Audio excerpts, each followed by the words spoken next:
I'm Brian McCreath at GBH in Boston. I'm with Johanny Navarro.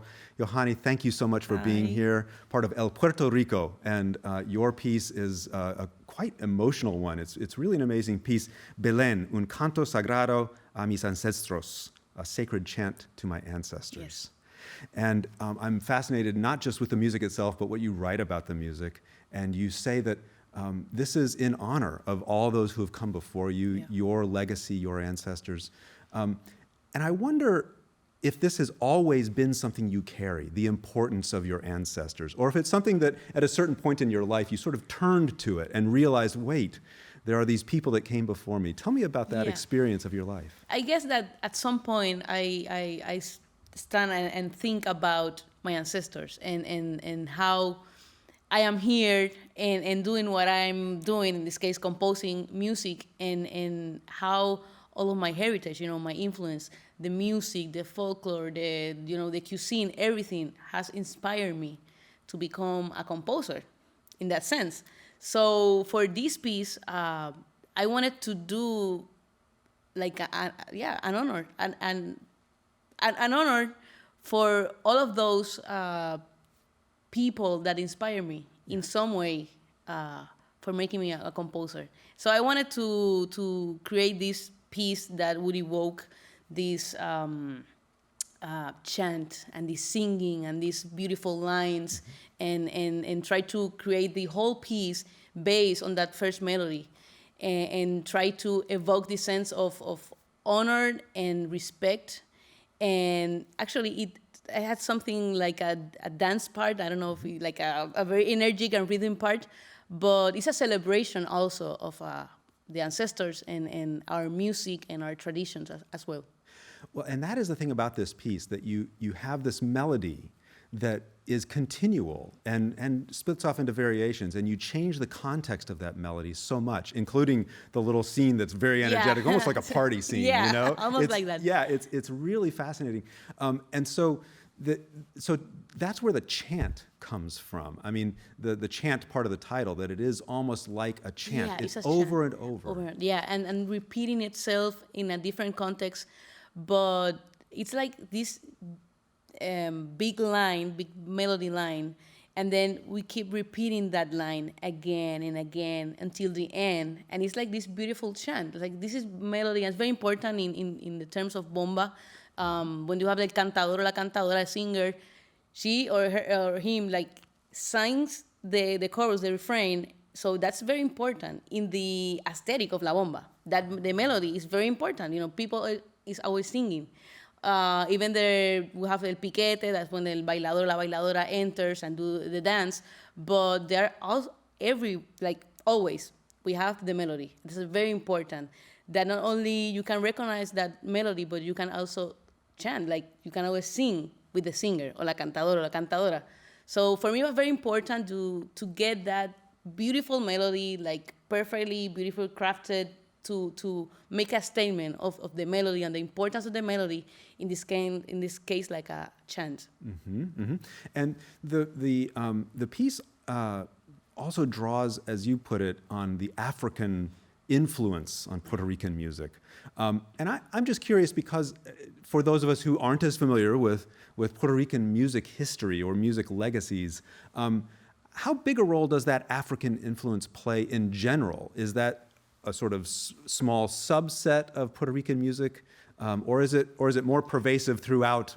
I think it's bigger than we thought, because all of these African Afro-Carribean sounds like influence everything. For example, one of the famous rhythms or musical genre is la salsa, and that's like, well, that's la clave, that's tumbao, that's Afro-Caribbean, that's Afro. So that's the sound of El Caribe.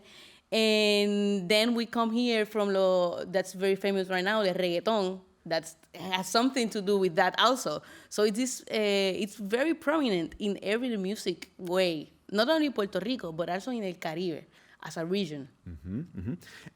And so for you, though, personally, how much do you personally connect to that African element of Puerto Rican and Caribbean music? Yeah, I guess from the beginning, my father is a musician, he's a pianist, And he will always like put salsa, and then we have to sing and then do the clave and try to dance also. So we can have this sense and feeling of Caribbean music and how it's supposed to sound, and how it's supposed to be felt, or get that feeling. So when I started composing, I discovered that I could hear the music and I could hear my ideas in that sense, as an Afro-Caribbean influence. Like I would hear the tres más dos, very natural for me.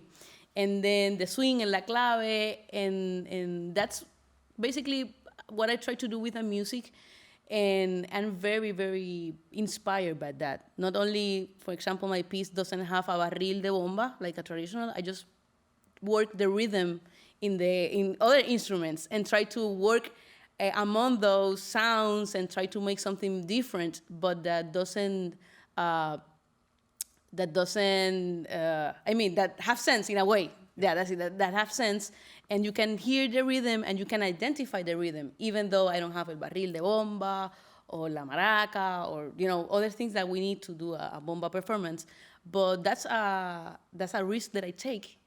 But, in a way that I can work that and make something, make art from that. And in this case, present or perform that piece of music and share it with everyone who will listen. Yeah, and those sounds that are translated through these particular instruments take on, there's just a different sense about them, even as they have that rootedness in bomba. Yeah.